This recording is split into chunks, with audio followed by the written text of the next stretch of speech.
ангажирани с творчество. Защото радиото изисква и такова оказване. В началото ще кажа, че аз ги провокирах да направя тази изложба, признавам си. И те поискаха, което е чудесно, радостно, за 70 години радио Пловдив, поредното събитие за нашия юбилей. В началото ще ги помоля, съвсем накратко, да кажат с едно изречение, защото е какво. Дарина. Честно казано, ти не ни даде друга възможност, освен да приемем това в кръга на шегата, разбира се. Да, подхвърляйки го на шега на няколко пъти, мисля, че и аз и Митко започнахме да се замисляме малко по-сериозно върху идеята да направим една обща изложба. Още повече, че ние с него се разбираме, говорим си по едни теми, които са доста по-различни от ежедневието и от работата ни в радиото. Така че и да, случайно разбрахме, че аз разбрах за него, че той рисува, той разбра за него, че рисувам и започнахме да си споделяме някакви неща, но след така започна всичко, за да стигне до момента, в който две от картините, които представяме в тази изложба, са нарисувани от двама ни по абсолютно едно и също време, без да знаем кой какво рисува и резултата. Покажете ли къде? Това е централната с многото риби на онази стена. Това е същото време е сътворено от мен. И двамата направихме нещо съвсем различно, което сме правили до този момент, до миналата събота. Вечер не беше, това беше, не знам, преди 2 седмици. И решихме да рисуваме точно по едно също време в 21 часа и 21 минути. Се получи това, което виждате като час. А иначе как започнахме и как дойде идеята, поискахме просто да покажем себе си, което е много трудно от гледна точка на този информационен поток, в който сме всеки ден в радиото, да погледнем надълбоко в себе си, да го изразим и да ви го покажем. И някои хора казаха, че за това се изисква смелост. Явно и имаме тази смелост. Като радио хора предлагам да не говорим повече. Снежи, заповядай да кажеш твоята гледна точка за моите колеги за днес. Заповядай. Снежана Корнече. Много сме благодарни. Тя ни помогна наистина с разпорирането на тази изложба.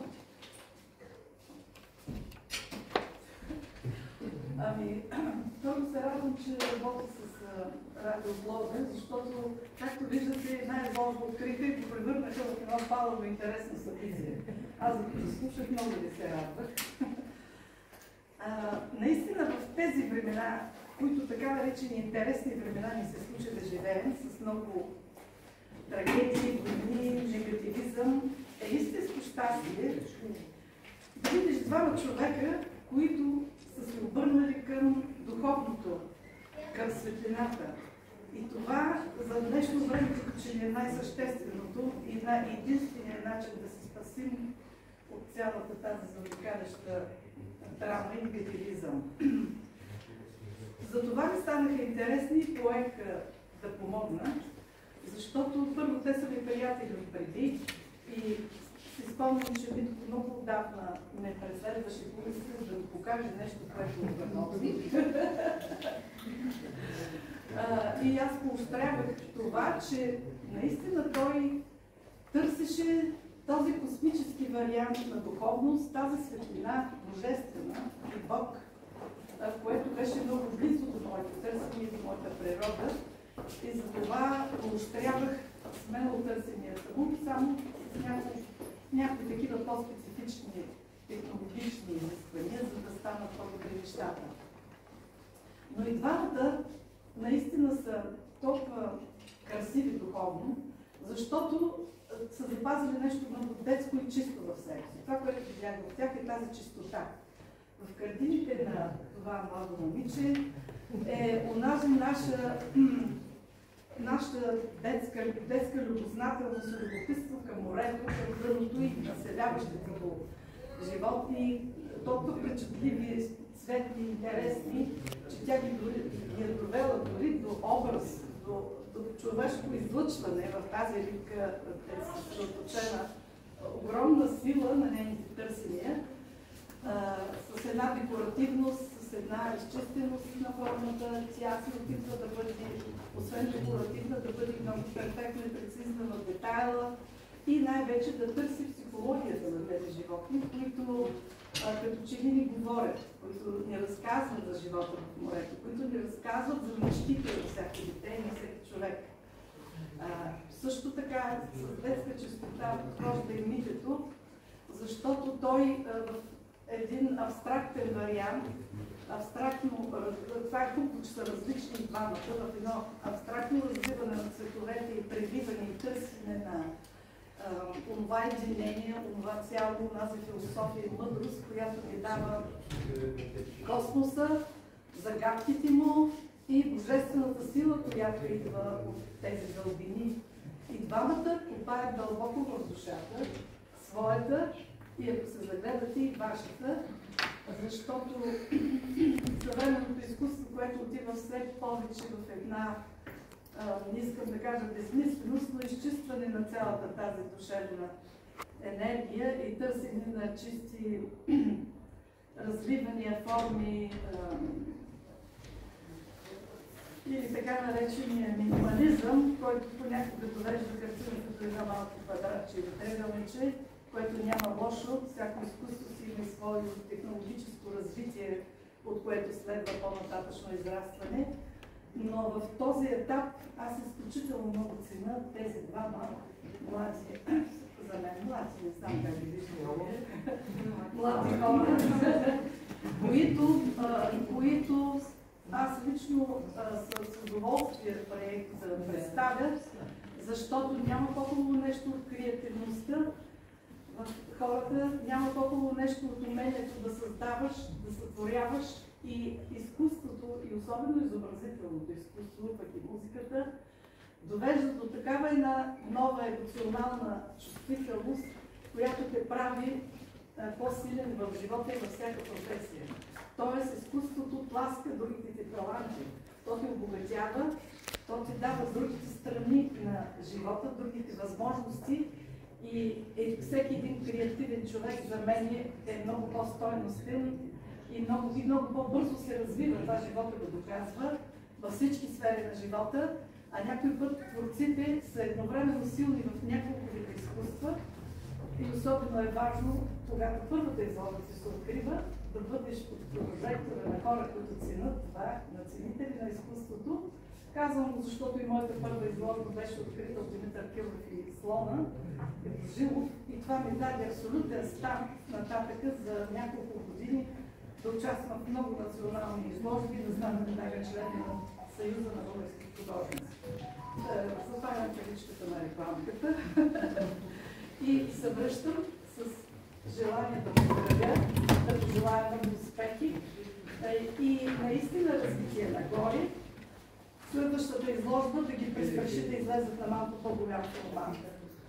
Защото ще видят, че по-големият формат дава по-големи възможности, за да развитят фантазията си, която ни действа и да ни радват. Това флое на Радио Пловдив не случайно е прието от дружеството на художниците, за да реди изложбите си, за да нареди и едни такива два млади таланта, които очакват да станат наши колеги. Благодаря ви.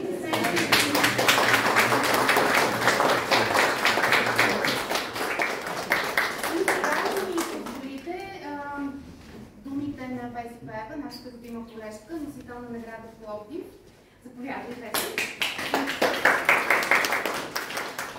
На мен ми е изключително приятно, че ми предоставяте думата да ви поздравя и да се обърна към вас всички, които сте тук, защото това е най-красноречивото доказателство, че в радиото няма случайни хора. Всеки, който работи тук, който се е задържал, който е останал, който се обича работата, защото мисля, че не мога да бъде тук, има не един талант, има изключително много таланти, освен че притежава и професионални умения. И един от талантите е да успява да съчетава професионалните си ангажименти с всички други творчески. При условие, че работиш в Радио Пловдив, винаги съм казвала, че журналистиката, радиожурналистиката има голяма доза артистизъм в нея. Това не е само вестникарска журналистика и за да можеш да работиш тук, да ходиш музикално предаване, както Дарито работи вече колко години. Самоотвержено Димитър Владимиров, който прави здрави новини. Много добре знае аз как съм се измъчвала да прескоча този момент в живота си успешно, защото не всеки може да прави всичко еднакво добре. Мен това ме е затруднявало, признавам си, имала съм някакви по-други стремежи и интереси, но така или иначе ти, работейки своята работа, непрекъснато мислиш и създаваш и твориш. И човек, който твори в една посока, той може да твори в много посока. Защото това е чувствителността, която всъщност извира от всякъде. И вашата изложба тематично е свързана. Аз виждам, защото рибата, всички знаем, че е християнски символ на Исус Христос и в знаем тези дълбини и търсене на Божественото, за което Снежето каза, е ясно доказателство, че вие работите изключително в една посока и търсите духовното и душевното. И понеже човек работи с различни изразни средства, тогава, когато думите не стигат, тишината казва всичко това, което думите не успяват да уловят. И това го правят рибките. А пък от друга страна, това, което се случва с мълчанието и с тишината, то е в душата, под повърхността.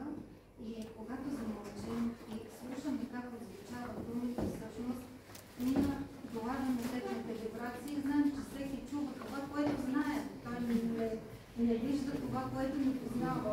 Чува това, което вече го познава и знае, както се вижда това, което разбира. Явно те разбират повече от това, с което се занимават в ежедневната си работа, освен музиката, воденето на предавания, правенето на новини, водене на новинарски и следобеден коментарен блог. Това са едни истински търсещи духовни хора, които намират най-естествен израз в творческите си занимания. Браво! Радвам се, че се познаваме и сме заедно. Между другото, отварям една скоба. Радио Богослов има прекрасната традиция да създава екип, който живее цялостно. Защото сега ще ми позволите на тук фантазия в моята слабост. Когато познаваме като поет в Пловдив, благодарение на Нели Страшка. Ако Нели Страшка не беше доловила, че той пише прекрасно Хайто, докато прави новини, той никога нямаше да издаде колко книги стояне? 5. И ако Живчето не беше дала този начален клас към тези прекрасни хора, тя щеше да свири, да познават музикалните среди, нито щеше да води следобеден блог и да чете новини, да познават хората, които се интересуват от новини и от информация, но щяхме да изгубим талантите им, а сега ги имаме. Благодарение на Живчето. Така. Нашия директор да ги поздравим, може би като домакин. Заповядайте. Аз съм абсолютно неподготвен. Нищо. Ето и така. Винаги е подготвен. Освен, че ми е много драго да видя толкова хора тук, освен, че нашия културен център Вики, както виждате в Пълбостови има друго събитие, там се твори музика от едни невръстни музиканти, тук се творят изобразително изкуство от едни не толкова невръстни художници, нали? Ами, желаем успех на двамата. Оказва се, че в нашия екип, всъщност, освен, че всички са много добри професионалисти, оказва се, че и много талантливи сред нас, и писатели, и поети, сега вече и художници, и музиканти и така нататък. Надявам се тази изложба да ви хареса.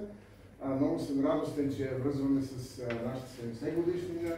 Както се казва, тези всенародни тържества, че се удължат до края на годината, нали, с още други такива подобни събития. На двамата художници желаем да успех. Както се казва, прекратете всички картини, които сте изложили тук. Най-вече. Ами на добър път. Благодарим.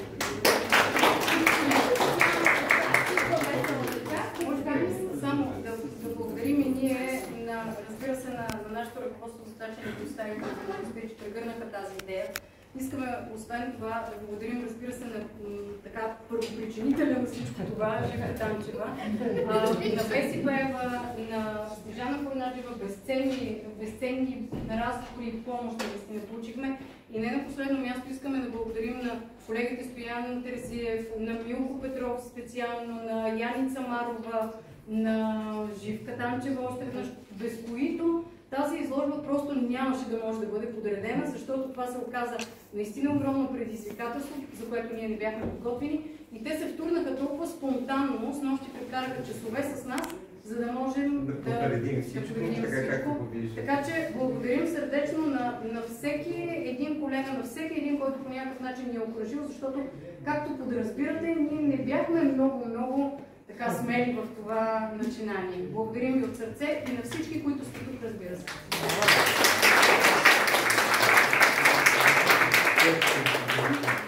Разгледайте, почерпете се.